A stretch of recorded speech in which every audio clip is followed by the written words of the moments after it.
የአምላካችን የእግዚአብሔር ስም ብሩክ ይሁን። እንግዲህ የባህሪና የማንነት ለውጥ የሚል ርዕስ ያለው ትምህርት እንግዲህ ኑና ይው ዓለም አቀፍ ክርስቲያን የምናስተምረው ትምህርቶች ሕግና ጸጋ ልዩነታቸውን ከዛ ደግሞ የባህሪና የማንነት ለውጥ የሚል ትምህርት እናስተምራለን። ትምህርቶቻችን በአሁኑ ጊዜ እጅግ በጣም አስፈላጊ ናቸው። ጌታ ይባረክ። ወደ ትምህርታችን እንሄዳለን። ሳምንት ዕለት የተመለከትናቸው ዘፍጥረት ምዕራፍ 16ን ተመልክተናል። ገላትያ ምዕራፍ 4 ቁጥር 23ን ተመልክተናል። ሐዋርያት ሥራ ምዕራፍ 17 ቁጥር 30 ላይ ተመልክተናል። ስለዚህ ያዕቆብ የአብርሃም ጥሪ በሚል ያዕቆብ ነው። እንግዲህ በጥሪ ውስጥ 5 መሰረታዊ ነገሮች እንዳሉ በሕይወታችን እንደሚካሄዱ እንመለከታለን። ዛሬ የምንመለከተው የምናነበው ክፍል ዘፍጥረት ምዕራፍ 12ን እሱን አንብበን እንጀምራለን። ዘፍጥረት ምዕራፍ 12 ላይ እናነባለን። እንግዲህ ተመልከቱ። ዘፍጥረት ምዕራፍ 12 ላይ ያለው ከ1 እና 2 እግዚአብሔር አብርሃምን አብርሃም ነው የሚለው፣ ሀ የለችም፣ አብርሃም አይልም። አብርሃምን አለው ከአገርህ ከዘመዶች ከአባትህ ቤት ተለይተህ እኔ ወደማሳይ ምድር ውጣ አለው ይላል። ቁጥር 2 ላይ ታላቅ ሕዝብ አደርግሃለሁ ይላል። አደርግሃለሁ፣ ስምህን አከብረዋለሁ፣ ለበረከቱን ይለዋል። 3 ነገሮች። አንደኛው ታላቅ ሕዝብ አደርግሃለሁ፣ ከዛስ እባርክሃለሁ፣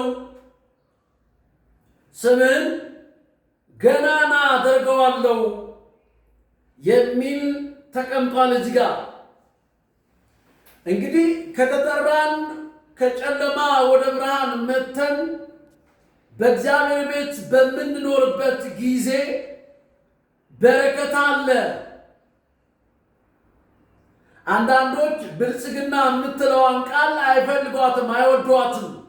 ግን ተጽፏል መጽሐፍ ቅዱስ ላይ። ምሳሌ ላይ ብዙ ቦታ ማየት እንችላለን አስፈላጊ ከሆነ። እግዚአብሔር ሕዝብን ይባርካል።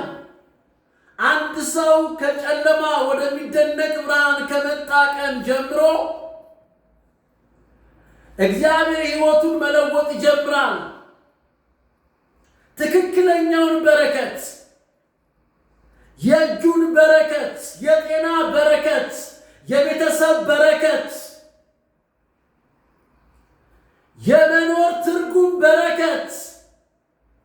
ሰዎች ለምንድን ነው የምኖረው? ምንድን ነው የኔ መኖር ትርጉሙ ይላሉ። አንተ በመኖር ራሱ በረከት ነው። ያንቺ መኖር በረከት ነው።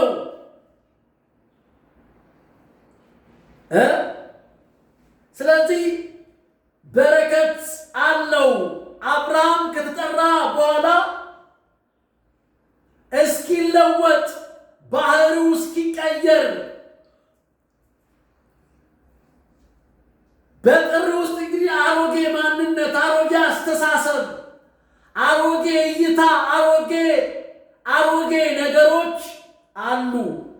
እሱን በደንብ እናየዋለን ወደፊት ወደ ውስጥ እየገባን።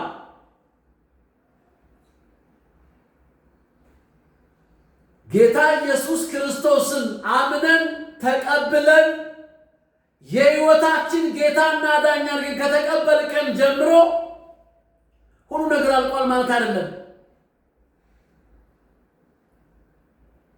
እንደዛማ ቢሆን ጌታ ይወስደን ነበር እኮ።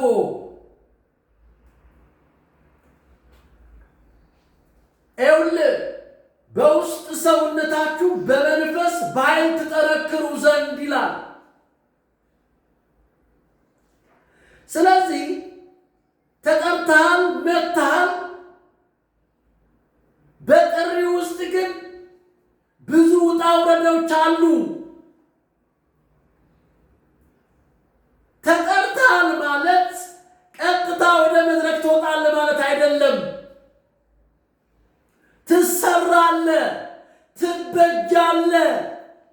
እግዚአብሔር አፍርሶ መልሶ ይሰራሃል። ምን ማለት ነው? አንዴ ኤርምያስን እንደዚህ ያለው እግዚአብሔር፣ ኤርምያስ አቤት በል እንግዲህ ወደ ሸክላ ሰሪ ቤት ውረድ አለው። ሸክላ ሰሪ ቤት ሸክላ ሲሰራ አይቻለሁ። እንግዲህ ገጠር ሲሰሩ ያለው ሸክላ ሰሪ ቤት ውረድና ምን አድርጋለሁ ይላል። በጣም ይገርመኛል። እኔ እሱ ክፍል በረከት እንዳለ እግዚአብሔር በጥሪ ውስጥ ያለውን በረከቶቻችን በነገራችን ላይ እጅግ አጥጋቢም አይደሉም።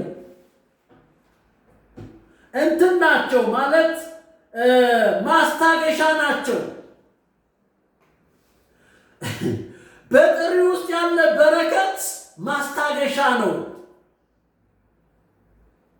ማስታገሻ ራስህን አሞህ ወደ ሐኪም ቤት ስትሄድ እላይ ላይ ያለውን በሽታ ዝም እንዲል ለጊዜው ነው ማስታገሻ ይሰጠዋል። በእግዚአብሔር ቤት ውስጥም እያገለገልክ እስክትለወጥ ድረስ የማስታገሻ በረከቶች አሉ።